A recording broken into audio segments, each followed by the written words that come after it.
आज हम ब्राह्मण ब्राह्मणी या उनकी बेटी का कहानी सुनाने जा रही हूँ। एक पत्नी अगर अपना पति से अनमोल वस्तु छुपा कर रखती है और जब उनकर पति को पता चलता है तो उन पर क्या बीतता है वो तो वो ही जानते हैं। ये कहानी का आप लोग जरूर सुनिएगा। एक गांव में एक ब्राह्मण और ब्राह्मणी रहा करते थे। वो लोग का 2 साल शादी का हो गया था, लेकिन अभी तक कोई संतान नहीं हुआ। एक दिन ब्राह्मण कहते हैं कि हे ब्राह्मणी, हम लोग का तो 2 साल शादी का हो गया, लेकिन अभी तक तो कोई संतान नहीं हुआ।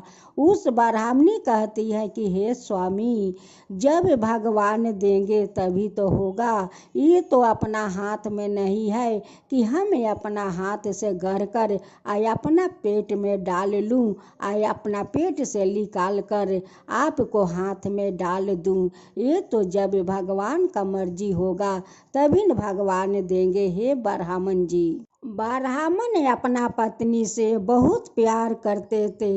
एक दिन ब्राह्मण जी कहते हैं कि हे ब्राह्मणी, हम दोनों चलो सूर्य भगवान का पूजा करते हैं। ब्राह्मणी कहती है कि हे स्वामी, आप जो कहेंगे वही मैं करूंगी। चलिए सूर्य देव को हम लोग पूजा करते हैं। वो दोनों स्वामी स्त्री सुबह उठ कर स्नान करके सूर्य देव का पूजा करते हैं और एक समय वो भोजन करते हैं। दोनों ब्राह्मण ब्राह्मणी श्रद्धा भक्ति से सूर्य भगवान को पूजा करने लगा। करते करते कुछ दिन बीत गया, तब जाकर सूर्य भगवान उनकी पेट में संतान डाल देते हैं। कुछ दिन का बाद उनकी पत्नी का बॉमी होने लगता है। पत्नी समझ जाती है कि मेरे पेट में संतान आ गया है। पति देखकर खुश हो गया कि मेरी पत्नी तो माँ बनने वाली है। एक दिन ब्राह्मण देव ब्राह्मणी से कहते हैं कि हे ब्राह्मणी, अगर तुम हमें नन्हा मुन्ना एक बेटा दिया तो मैं तुम्हें 9 लाखा हार पहनाऊंगी। अब तो ये बात सुनकर ब्राह्मणी तो बहुत खुशी हो गई। अब तो दोनों ब्राह्मण ब्राह्मणी उस बच्चा का आने का इंतजार करने लगा। देखते देखते पूरा 9 महीना बीत गया। 9 महीना का बाद ब्राह्मणी एक बेटी का जन्म देती है और बेटी को ढाक ढूक कर हमेशा रखती है और अपना पति से कहती है कि आपका तो बेटा हुआ है। जिस दाई ने उस बच्चा का नार पुरैन काटा, उसकी सफाइया किया, उसको उनकी पत्नी पैसा देकर कहती है कि हे दाई, हमारा पति से ये बात मत कहना कि आपका बेटी हुई है। आप कभी मत बोलना, मैं आपको बहुत सारा पैसा दूंगी। जब पूछेंगे तो यही बोलना कि हाँ, आपका बेटा हुआ है। एक दिन ब्राह्मण देव दाई से पूछते हैं कि दाई, हमारा तो बेटा हुआ है। दाई कहती है कि हाँ ब्राह्मण देव, आपका तो बेटा हुआ है, खूब सुंदर बेटा हुआ है। वो दाई तो ब्राह्मण से झूठ बोल देती है। ब्राह्मण देव तो बहुत खुश थे, बहुत खुश थे कि आज मेरा पत्नी मेरे को तो बेटा दिया है, उन्हें तो मैं 9 लाखा हार दूंगी। उस खुशी में ब्राह्मण देव 9 लाखा हार लियाते हैं और अपना हाथ से अपना पत्नी को गले में पहना देते हैं और कहते हैं कि हे ब्राह्मणी, ये बेटा देने के खुशहाली में मैं आज तुम्हें गले में 9 लाखा हार अपना हाथ से पहनाती हूँ। उसी 9 लाखा हार के लालच में ब्राह्मणी अपना बेटी को हमेशा लड़का का कपड़ा पहना कर रखती है, उनकी केस कटवा कर छोटे छोटे रखती है, हमेशा लड़का सजा कर रखती है और ब्राह्मण देव से कहती है कि हे ब्राह्मण देव, आपका तो मैं बेटा दिया है और बेटे के बदले में तो आप मुझे 9 लाखा हार पहनाया है ब्राह्मण देव। ब्राह्मणी अपना ब्राह्मण के सामने अपना बेटी को कभी कपड़ा नहीं पहनाती या नहीं स्नान करवाती। जब ब्राह्मण देव बाहर चले जाते तभी न अपना बेटी को स्नान कराती और लड़का को कपड़ा पहनाकर हमेशा रखा करती। ब्राह्मण देव बाजार जाते थे तभी ने अपना बेटा के लिए बहुत अच्छे अच्छे फल फलहार ले आते थे, अच्छे अच्छे कपड़ा लिया कर अपना बेटा को पहनाते थे। और बहुत ब्राह्मण देव खुश रहते थे कि मेरा बेटा एक दिन तो बड़ा होगा, जाकर सूर्य देव तो हम लोग का एक घर में दीपक तो दिया, दीप मेरे घर को रोशनी तो कर दिया। हे सूर्या देव, आपका मैं कुटी कुटी धन्यवाद करती हूँ इस बेटा को देने के लिए। हे सूर्या देव। देखते देखते ब्राह्मण का बेटी तो बहुत बड़ी हो गई। एक दिन ब्राह्मण कहते हैं ब्राह्मणी से कि हे ब्राह्मणी, हम लोग का बेटा देखो कितना बड़ा हो गया, अब तो ये शादी देने के योग्य हो गया है। एक दिन संजोग की बात है कि उनकी बेटी को बहुत जोर का बसुम लगा था और उसी समय ब्राह्मण देव आ रहे थे और बाहर का दरवाजा खुले थे। उनकी आंगने में एक नाला था, उसी नले में बैठ कर बसुम कर रही थी। उसी समय ब्राह्मण देव आते हैं और उनकी बेटी पर नजर पड़ जाते हैं। अब तो ब्राह्मण देव देख कर तो बहुत दुखित हो गए कि मेरी पत्नी मेरी बेटी को इतना दिन से छुपा कर रखी है, लड़का सजा कर रखी है, लड़का के पोशाक पहनाती है, लेकिन एक दिन हमसे नहीं बोली कि हम लोग का बेटी हुआ है। अगर कह देती तो क्या अपना बेटी को मैं फेंक देता, ना काट कर फेंक देते, उसलिए नहीं बोली। अब तो ब्राह्मण देव ये सब सोचकर बहुत दुखित हो गए। घर में जाकर बहुत अपना पत्नी पर क्रोधित हो गए और कहते हैं कि हे ब्राह्मणी, मुझे लाठी और छाता दो, फूल फुलवारी उगता है, जुआन मर्द खोजती है। ब्राह्मण देव तो बहुत गुस्से में थे। ब्राह्मणी से कहते हैं कि हे ब्राह्मणी, तुम मुझसे इतना बड़ा वस्तु क्यों छुपा कर राखी, क्यों तुमसे मैं प्यार नहीं करती हूँ, जो तुम मांगती हो वो मैं नहीं देती हूँ, कि तुम इतना बड़ा वस्तु तुम हमसे छुपा कर रखा, बताओ तुम क्यों मुझसे छुपा कर राखी। इस बात को तो बताओ कि क्यों छुपा कर राखी, उस हार के लिए छुपा कर राखी कि कहीं बोल देंगे तो बात, इसलिए छुपा कर राखी कि कहीं ब्राह्मण देव मेरे गले से नवला का हार ना निकाल लेवे, इसलिए तुम छुपा कर राखी कि मेरा बेटा हुआ है, बेटा हुआ है। अगर तू बोल देती कि हम लोग का बेटी हुई है तो हम अपना बेटी का क्या फेंक देते। फूल फुलवारी उगता है, जुआन मर्द खोजता है, लाठी छाता दो, इधर जल्दी मुझे लाठी छाता दो।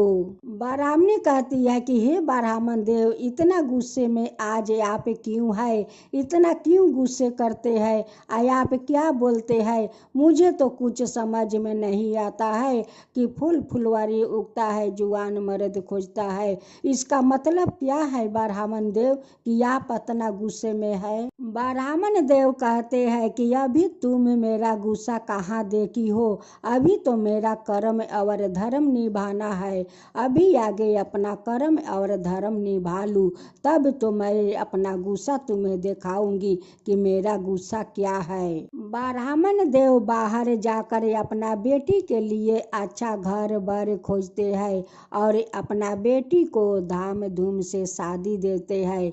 बेटी अपना ससुराल चली जाती है, जाकर अपना ससुराल में सुख से खुशी से रहती है। ब्राह्मण देव अपना कपड़ा और लोटा लेकर घर छोड़कर चले जाते हैं।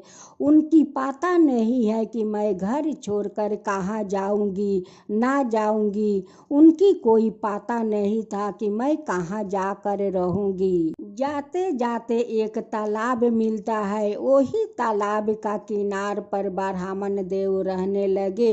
वहीं पर स्नान करते और सूर्य भगवान को पूजा करते। उसी तालाब का किनार पर एक चादर बिछाकर ब्राह्मण देव रात को सो जाते थे। सुबह उठकर सूर्य भगवान को बहुत श्रद्धा भक्ति से वो पूजा करते थे। एक दिन सूर्य भगवान ने उनकी श्रद्धा भक्ति देख कर सूर्य देव रथ पर सवार होते हुए उस ब्राह्मण को आकर दर्शन देते हैं और कहते हैं कि हे ब्राह्मण देव, आपको क्या हुआ है, क्यों आप इतना दुखित है, आप तो मुझसे बताइए। हे सूर्या देव, मैं आपसे क्या बताऊं, शर्म के बात आपको कहते हुए मुझे बहुत शर्म आता है। सूर्या देव, बहुत शर्म आता है। हे ब्राह्मण देव, अगर आप नहीं बताओगे तो मैं कैसे जानूंगी कि आपका कौन दुख है। ब्राह्मण कहते हैं कि हे सूर्य भगवान, अगर कोई पत्नी अपना पति से अनमोल वस्तु छुपा कर रखती है और उसी वस्तु एक दिन उनकी पति को पता लग जाता है तो उन पर क्या बीतता है सूर्य देव, क्या बीतता है। सूर्य भगवान कहते हैं कि हे ब्राह्मण देव, ये बात सुनकर तो वो पति को बहुत दुख तकलीफ होगा। ब्राह्मण देव कहते हैं कि हे सूर्या देव, यही घटना तो मेरे साथ हुआ है। जब से मेरी बेटी को जन्म हुआ है तब से मेरी पत्नी उस दिन से लेकर आज तक वो छुपाती आती है। उसको लड़का का पोशाक पहनाती है, चूल कटवा कर लड़का सजा कर रखती है। कभी नहीं हमसे बोली कि हम लोग का बेटी हुआ है। हे सूर्या देव, अगर हमसे वो बोल देती तो क्या हम अपना बेटी को फेंक देते सूर्या देव, फेंक देते। उससे मैं प्यार नहीं करती, उसे मैं अपना गोद में लेकर नहीं खिलाते, उसे मैं अंगुरी धरा कर चलना नहीं सिखाते। क्यों मेरे साथ इतना बड़ा आघात किया सूर्य भगवान, क्यों मेरे साथ इतना बड़ा आघात किया। यही मेरा दुख के कारण है सूर्या देव, यही मेरा दुख के कारण है। इसी कारण से मैं आकर इस तालाब के किनार पर रहती हूँ, यहीं पर मैं सोती हूँ और आपका पूजा करती हूँ। सूर्य भगवान कहते हैं कि हे ब्राह्मण देव, सभी से तो भूल होता है, किसी से बेसी होता है, किसी से कम होता है, लेकिन भूल तो सभी से हो जाता है। अगर वही भूल को लेकर हम लोग क्रोधित रहेंगे तो क्रोध पीछा कभी नहीं छोड़ेंगे ब्राह्मण देव, कभी नहीं छोड़ेंगे। उस भूल को तुम भूल जाओ और भूल कर अपना घर लौट जाओ ब्राह्मण देव, अपना घर लौट जाओ। सूर्य भगवान कहते हैं कि हे ब्राह्मण देव, तुम्हारा श्रद्धा भक्ति देखकर मैं तुम्हें एक कमंडल प्रदान करती हूँ। इस कमंडल को अपना साथ लेकर जाओ। हर एक साल में अपना पत्नी को बोलना इसी कमंडल से स्नान करे। सूर्य देव कहते हैं कि हे ब्राह्मण देव, साल में एक बार स्नान करना है इस कमंडल से, साल में 2 बार मत करवाना। ब्राह्मण देव कमंडल लेकर अपना घर लौट जाते हैं और उस कमंडल से अपना पत्नी को बोलते हैं स्नान करने के लिए। पत्नी स्नान करती है, फिर ब्राह्मण देव उस कमंडल को लेकर अपना संदूक में बंद कर देते हैं। उस कमंडल से स्नान करने के कारण उनकी बेटा हुआ। ब्राह्मण देव 5 बरस में 5 बार उस कमंडल से अपना पत्नी को स्नान करवाया और 5 बेटा हुआ। एक दिन ब्राह्मण देव सोच रहे थे कि 5 वर्ष में स्नान की तो 5 बेटा हुआ। अगर इस कमंडल को अपना घर में रखती हूँ, ना जाने कब मेरा पत्नी गुस्सा हो जाएगी। आए साले साले कमंडल निकाल कर स्नान करेगी। ना जाने कितना दर्जन मुझे कितना बेटा देगी। इतना देते देते ऐसा ना हो जाए कि मेरे घर में बैठने का जगह ना रहे। मैं एक कमंडल अपना घर में नहीं रख सकती।